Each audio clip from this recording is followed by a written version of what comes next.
அடுத்த வாரிசு யாருன்னா விஜய் அப்படின்னு சொன்னாரு. ரியல் வேற சார். இங்க அதே சரத்குமார் தான் இங்க விமர்சனத்தை வைக்கிறாருங்கிறதையும் பார்க்கணும். சரி சார், ரியல் தான் சார் இன்னைக்கு ரியலே மாறுது. சரி, ரியலா ஆகுது. இன்னும் யதார்த்தம் நிறைய பார்க்க வேண்டியிருக்கு. திரு ஸ்ரீராமுடைய இளைஞர்களுடைய சக்திகள் இங்க அங்க இருக்கு அப்படிங்கறது திரு முனவர் பாஷாவும் சர்டிஃபை பண்றாரு. அதை பிரவீன் காந்தியும் ஏத்துக்கிறாரு. அப்போ இதுவரைக்கும் இருக்கக்கூடிய அரசியல் தலைவர்கள், இளம் தலைவர்கள் பின்னாடி இளைஞர்கள் இல்லையா? அதான் 3 பாயிண்ட். அதுதான் ஒரு மித்துன்றதை நான் சொல்றேன். மொத்தம் 4 பாயிண்ட். முதல்ல விஜய் வந்ததுனால பாஜக பயப்படல. மிச்ச கட்சியை பத்தி எனக்கு தெரியாது. பாஜக பயப்படல. Point number 1. Okay. Point number 2, திரு கருணாநிதி அவர்கள் சொன்னதுதான் நினைவு வந்தது. கூட்டத்தை கணக்கிட்டால் நான் என்றும் முதல்வர். இந்த கூட்டம் வந்ததுனாலே நாளைக்கு முதல்வர் என்று நினைப்பவர்கள் அவர்களுடைய சொந்த கருத்து. அதை ஒரு நினைவு ஊட்டுறேன். அது 2வது பாயிண்ட். விஜயகாந்த் அவர்கள் உண்மையாகவே பிரவீன் காந்தி மறுக்க மாட்டார்.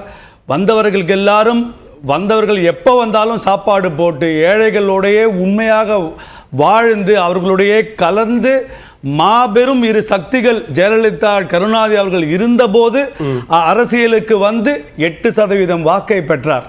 அதையே நம்ம மறுக்க வேணாம். இதுதான் இன்னொரு பாயிண்ட். எனக்கு விஜய் பிடிக்கும், சினிமால பிடிக்கும், அவ்வளவுதான். அதனால உடனே ஓட்டு போடணுன்ற பாயிண்ட் இல்லை. அந்த மாதிரி தான் அண்ணாமலை அவர்கள் இளைஞருக்கு. அண்ணாமலை அவர்கள் எனக்கு தெரிந்து விஜயோட இளைஞர். அவர் வெறும் 38 வயதை தாண்டியவர் தான். எல்லாரும் பேசுறது என்னமோ பிஜேபி ஒரு சக்தியே இல்லாத மாதிரியும் எல்லாரும் அவங்கவுங்க பார்த்துக்கிற மாதிரியும் பேசுறாங்க.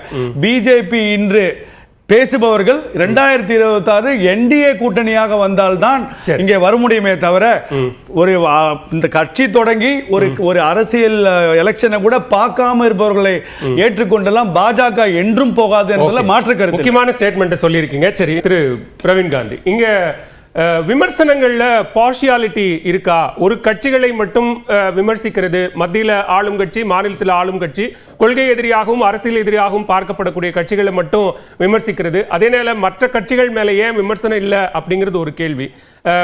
அதே நேரத்தில் வரக்கூடிய விமர்சனங்களும் கூட ரொம்ப ஸ்பெசிஃபிக்கா இருக்கு. திரு செல்லூர் ராஜனுடைய விமர்சனம் அப்படி பார்க்கப்பட வேண்டிய ஒன்றா? விமர்சனம் தர வருபவர்களை நோக்கி விமர்சனம் என்ற அம்புகள் பாயத்தான் செய்யும். அவர் விமர்சனத்தை தருவார். யாருக்கு? இளைஞர்களுக்கு. குறிப்பா நான் திருப்பி நான் மிகவும் நம்புவது இளைஞர்களை நல்வழிப்படுத்த ஒரு தலைவன் வேண்டும். ஏனென்றால் அவருடைய படமே மாண்புமிகு மாணவன். இளைஞர்களை குறிவைத்து இளைஞர்களை நல்வழிப்படுத்த வேண்டும். அதே போல் பெண்களுக்கு ஒரு நல்ல நிலையை கொடுக்க வேண்டும். எதிர்கால குழந்தைகளை சரியான வழியில் நடத்தி செல்ல வேண்டும் என்ற பல விமர்சனங்களை தமிழ்நாடு தேவைப்படுகிறது. தமிழ்நாட்டுக்கு தேவைப்படுகிறது. இங்கு எல்லாரும் அரசியல் போதையில் இருக்கிறார்கள். எதிர்கால மக்களின் வாழ்க்கைக்கு நான் என்ன செய்ய போகிறேன் என்ற எண்ணத்தில் எந்த அரசியல்வாதியும் அன்பார்ச்சுனேட்லி இப்போதைக்கு இல்லை. என்ன சார் அரசியல் போதைனா என்ன சார்? எப்பவுமே பதவிதான் சார். என்னுடைய ஒரே கனவு பதவி. அந்த பதவியில நான் போய் கோட்டையில உட்காரணும், என் புள்ள உட்காரணும், என்னுடைய சந்ததி உட்காரணும். அப்படிதான் இருக்க தவிர 2026 முதல்வர் தான் தாவேக்க தலைவர் விஜய் அப்படின்னு முன்வைக்கக்கூடிய முழக்கம் அந்த போதையில வராதா?